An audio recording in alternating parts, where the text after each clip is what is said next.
and welcome to Let Them Talk. I'm Paul DiRienzo. We got a really great show for you again, returning to our air, to our studios after too long of a hiatus. Is Barbara Rosenthal.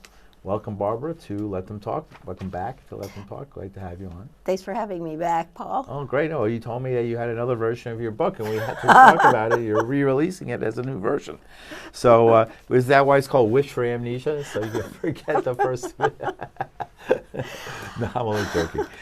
So Wish for Amnesia is the name of your book, and it's a tale about a family and time and art, a family and time and art and science, religion, philosophy, and current events.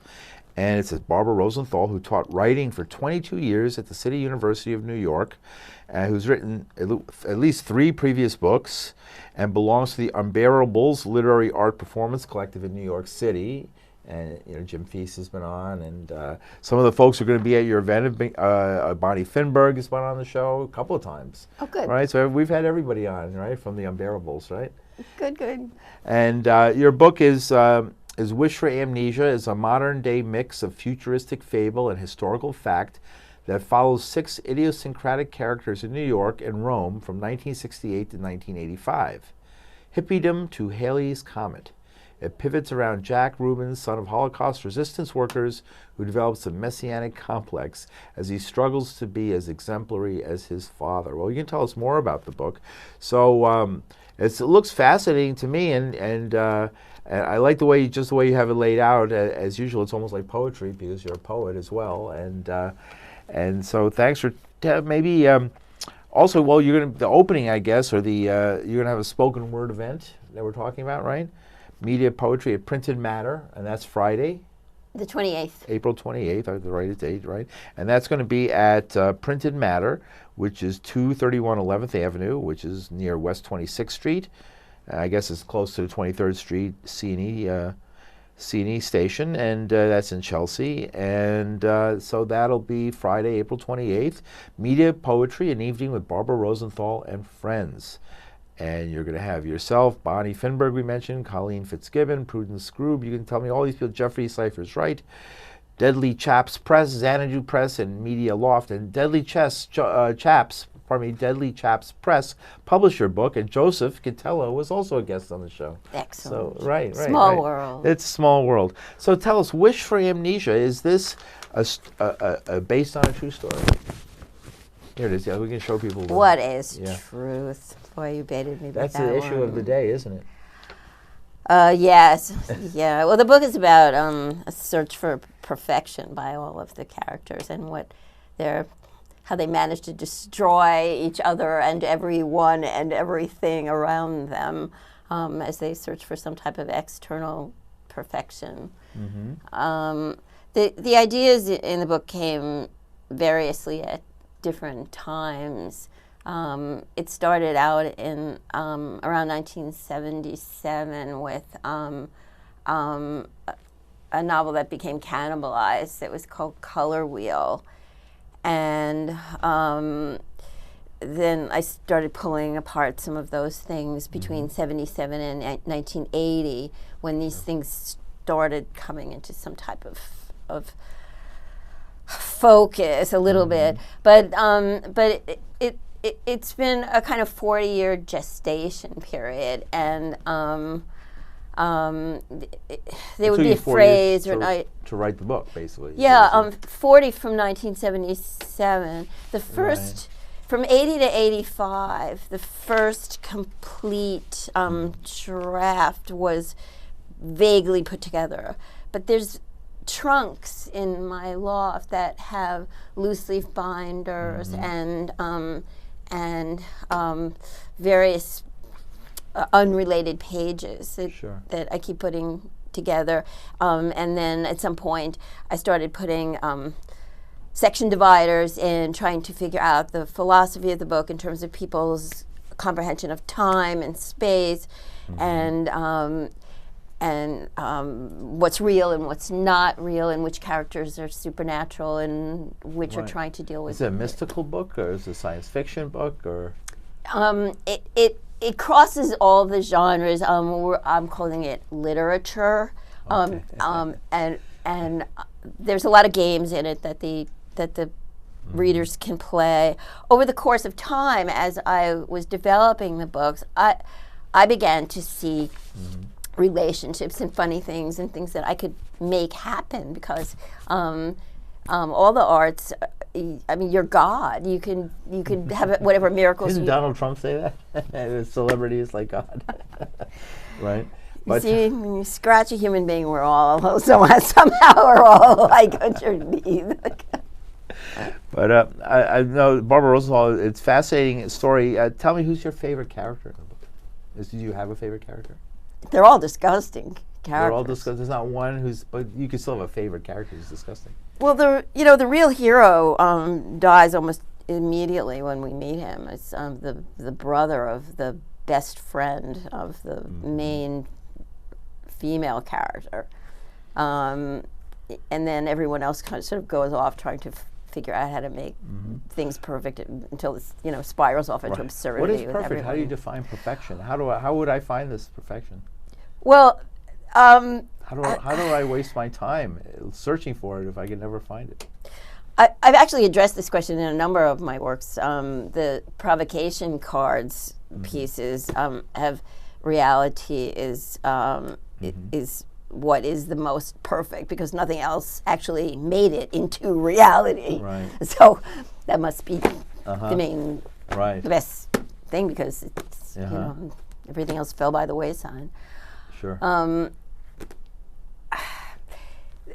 Well, in Caroline's case, Caroline, I'll read a piece where we first meet her when she's 4 years old, and she meets her best friend on this playground in a really shoddy little town, which I'm forgetting. In the United States? Is Ellenville, New York.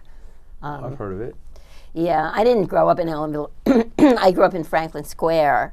I was born in the Bronx, but then we moved out before. That's a small town school. in the Catskill area. The Bronx? No, that too. Small. The Bronx I know well. I love the Bronx. I went to school in the Bronx.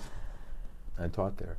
So, well, I know you taught there. Right. I went to high school there too, and my mother's from the Bronx, and I grew up, not far from the Bronx. Oh, well, we moved to Franklin Square, which is right near the Belmont Racetrack. It's right across the Queens line. Okay. From Queens to Long Island, and I had a phenomenally excellent education in the Eisenhower years, which has ended up producing this book, which I'm getting the feeling like people don't understand the depth of reading and reading comprehension anymore. What do you think of that as a teacher, someone who's taught writing? What struck you the most in your career as a teacher, as a writing teacher? The tremendous decrease in incoming students, in what they knew, what they expected, what their abilities were. I think I've been more and more horrified about that since my own fantastic American education in public school, all the way. What's caused that? What do you think, in your opinion? I think it's interesting that we're getting off on this. We'll come back to it just for a second. Topic. It's not my favorite. I have to ask, being a teacher, topic. I have to ask you. I think we were assaulted from two sides. One is that the right really didn't want an educated population, and the left, everybody's so equal, that you can't say possibly that somebody needs a little more help and that somebody else needs a lot of applause. I see. So I think it was a terrible coincidence and conspiracy of that contributed to this whole thing. Right? What other teachers told me is basically the focus on reading, writing, arithmetic in the most simple, basic sense, just enough to work and then move you on to a job. Well, skills. I mean, skills are American education, I think, on all the assessment models, were the highest in self-esteem and the lowest in, math and reading. What's that about? So they're helping everybody's self-esteem, feel good about yourself, but you don't really know anything. Right? Very interesting. Well, so how would you deal with that? How would you get your students to be interested in a lifelong project like this? And this is a lifelong project. You didn't really do this on a computer so much as writing it down in notebooks and things like that? There are notes for this book. I mean, truly on napkins and on everything. I've kept a journal since I was 11, so there were notes in the journal, and there would be things. There's like 75, I think, volumes now, which is in another trunk. And Wow. I'd be writing, and then it would say something like, don't think into the journal, think into the novel. So I'd pick up one of the other loose leaves and thing. But the actual finessing of the words, I got an email from a writer whose publisher is Vanguard, I think. Okay. So Vintage. Vanguard publisher Vantage, right? No, not Vantage. Vantage is the... You tell me, right? What's that? Vantage is the vanity press, right? Okay, and right. Vintage Where you is publish your own, right? Yeah, but it's not That's- that oh, one. That was It's- Abby Hoffman It's self-published. the other Steele's one. book on Vantage. But he said something about finely crafted sentences. But Yeah. these sentences, they happened at the end. They're happening still now, as I still have little things. You mentioned you had an earlier version. Right. Because there have been something like 28 proto editions before Wow. this. So this is the 28th edition. But no, we're calling this the first edition because it was never perfect enough. So Barbara Rosenthal, where can people get this book? Where can people get Wish for Amnesia by Barbara Rosenthal? Is it pretty much anywhere? I mean, it's Deadly Chaps. Great. I like Joseph Cantella. Is it available in all the right places, Amazon and bookstores and things like that? Or do you have to special order it? How do you get it? I wish I could just really answer that question. I've Googled it, right, and I've come up with the various proto editions, and hopefully by the 28th, we will have all of this solved with what's on Amazon and which is coming in different ways. Educationally, I think that anyone who's actually interested in the process of how a novel is written, they should snap up all of the proto editions that are available because it shows how a novel is developed over time. And to answer your question quickly, is just Google it and look for the 2017 edition. Right. However, the other ones are pretty great too. They just don't have as many clues. One of the things that I did as I was getting feedback from people and not really understanding that people are not playing the games and realize that there's so much machinations there, that every pen, every toy, every prop, every color, everything in the book is a clue to it. And if you're watching a movie of it, you would know that. Maybe the little eerie music, like Are in you the working back. on the screenplay Would help. version? I've been writing the scenes cinematically from day one. And as I've been writing, the book sort of writes me exactly. It's one of the reasons the pieces moved around a lot and things like that. So I was always seeing this as a movie, and in fact, started casting it almost from the beginning. And then as the actors kind of aged out of the parts, they could, if they couldn't play Jewel as a child or Caroline as a child, they could then play Jewel as a child and then play Caroline as the mother. Because this takes place over a number of years, so people change from childhood. Everybody's moving through time. It's one of the things that was the most fun about writing the book is developing corruption in people over time, to have their ideals dashed, turned into crap as they went along, and to see how people physically changed, and to have things like handwriting and face being the symbols of the person that is left after. Was there any one incident in your life that sort of gave you the impetus to write something like this, or where did you get what are the initial spark for the idea? Well, there were a couple of things. I think the idea of Wish for Amnesia came when the defining moment of contemporary Jewish life was the Holocaust. It's why it's the prologue to the book. It's like where our thoughts begin. And I don't want to overly date a show that we're doing, but this is the same day that Sean Spicer came out and told us that that unlike Assad, Hitler didn't gas anybody. Which his own people. I guess his own people, right? And the only reason it's horrible, but I have to say it because that's the world we live in. It's ridiculous. It's just ridiculous. So I was just, it was like so much, and I just had that concept. I just wish for amnesia. I just wish we would just all forget everything and just start over, and maybe we could be nice. Yeah. So it began to grow from there about the idea of is it possible to perfect anything? And I have a lot of friends that are in, and always have are them protesting this and that and march. But of course, do they have any ideas about how to? No. Yeah. So I gave this as a kind of mandate to Jack that that his voices in his head saying he has no right to lead unless he has the perfect plan.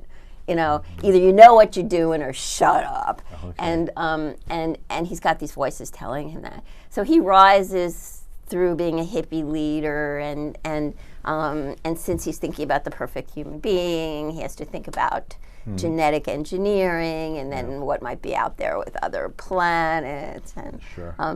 And little by little these things run together. That reflects the '60s and a lot. I mean, science fiction was like the next step. It seemed like science fiction back in those days. Well, Yeah. Barbara Rosenthal is where you're going to be. There's going to be a presentation, a spoken word media and poetry event, an evening with Barbara Rosenthal and friends, Friday, April 28th at Printed Matter, which is 231 11th Avenue at 26th Street in Chelsea. And what time? 6 p.m. 6 o'clock. 6 p.m. So I was hoping you would read us something from your book. Great. Okay, I'm going to read this. There's 58 of my surreal photographs between the chapters. I'm a media artist because I work in a lot of media. Media being things that take off and have a life of their own without the. Right.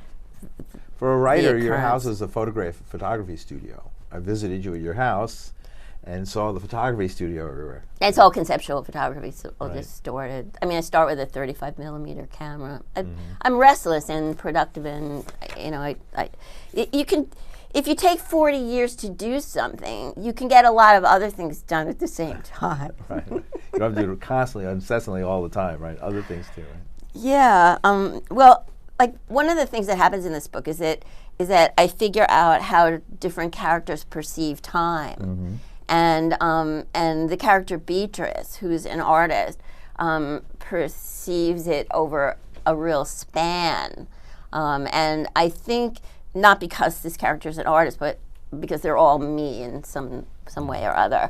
I think that the ability to remake and think over and do something here and then put it down and let it grow and things is really essential to things. I mean, I keep everything fresh in my mind for 40 years of the pieces that I'm doing, and unless something is absolutely published forever or absolutely shown and exhibited, I feel free to let it keep attacking my brain and So Letty here, Caroline meets Letty on the playground.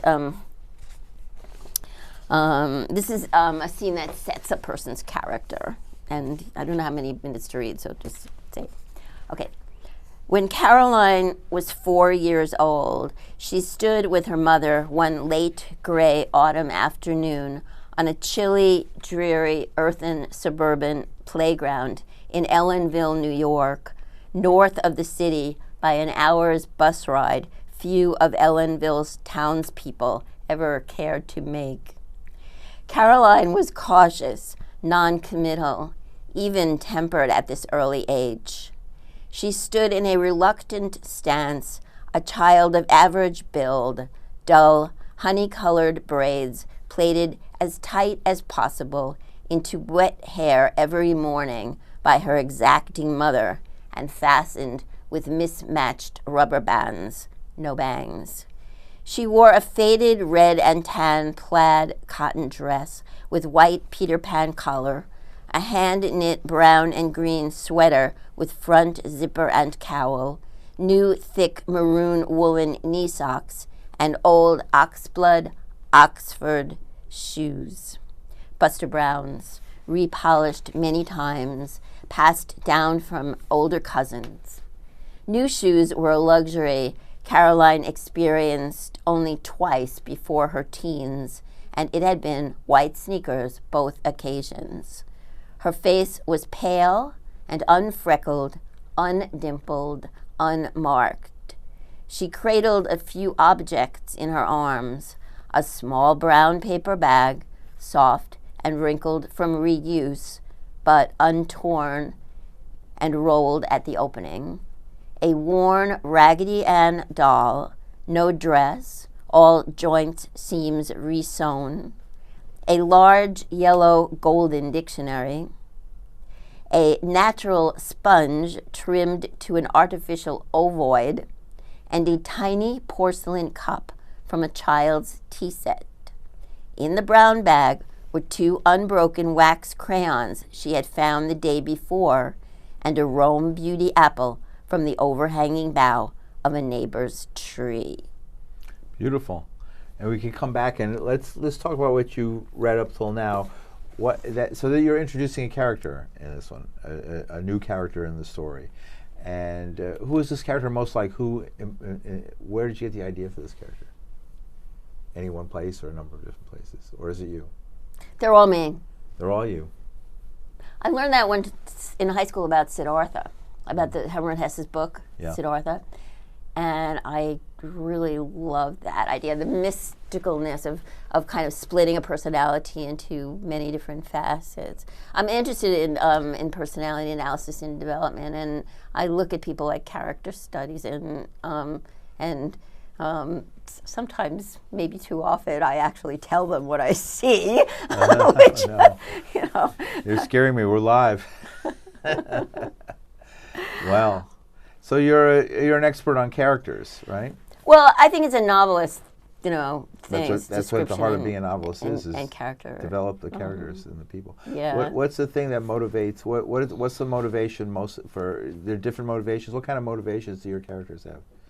And well, they're all looking. They're all yours perfection. Too. They're all perfection. So, are you looking for perfection? Yes, of course. I mean, nobody but an idiot spends 40 years on a novel. You wrote 28 copies of the same novel in order to find the most perfect novel. There's more than that. Even I mean, it's the pages change. I cut them with scissors and move things around. The idea of, and it was very hard to tease apart the things about time. It wasn't like I said, okay, this one's going to be Schopenhauer, that one's going to be this Heraclitus. That was, I'm untrained in almost everything I really like to do. Right. So I had to. That's good. How to think of these things. I was untrained when I walked into. I still am probably when I walked into the studio, and I've been here all these years. So you have to start somewhere, and it's a luxury to wait till you're trained in something to begin it. Seems. It always was the other way for me, and I've been actually producing things for public consumption since I was 11, and it was always like the idea for some kind of project would hit me with the form already, and I would start to make it, and I haven't had the slightest idea how. So I would try to invent a way to deal with the materials or the technology. And then if it didn't work, I'd maybe ask somebody. And if they were guarding their secrets, which a lot of people were in media, they would tell me how to do like one thing. People guard their secrets? Guard their secrets for how they would I guard my secrets kill their too. darlings and stuff like that? No, I mean the media and technology. The kind of secrets that people would they would call them style. The kind that is like you develop these things in a painstaking way over many years and years and years because they really represent your worldview or something. Is something stable or is it not? Does it look like it's far in the background or not? Is it tipped or is it straight? Or these kind of things. Or are you sweeping up things off the floor every single day of your life and laminating them and putting them in things and and then does somebody walk in and say, "Oh, that's a cute idea," and suddenly you see, a critic that you've been after say that they like that, that concept from somebody that's sucked up to you as a conceptual artist and steal it. Oh, that's stealing your idea, right? So I mean, there's a lot of things that the conceptual photographs and that you're talking about in the law. Yeah.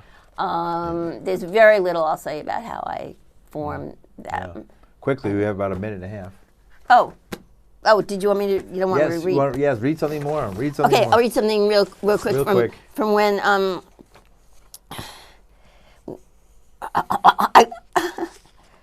God, I wanted to read when Caroline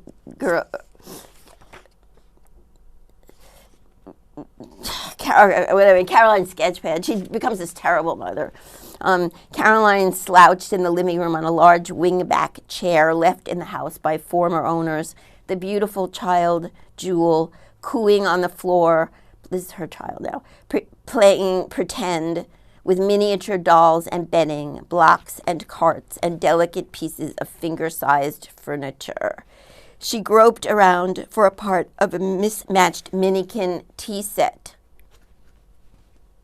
Caroline knew what Jewel was looking for, a tiny cup still extant from her own childhood.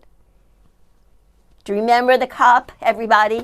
It was one of the things she was playing with in the when she was 4 years old. And that's the kind of thing that happens in this book.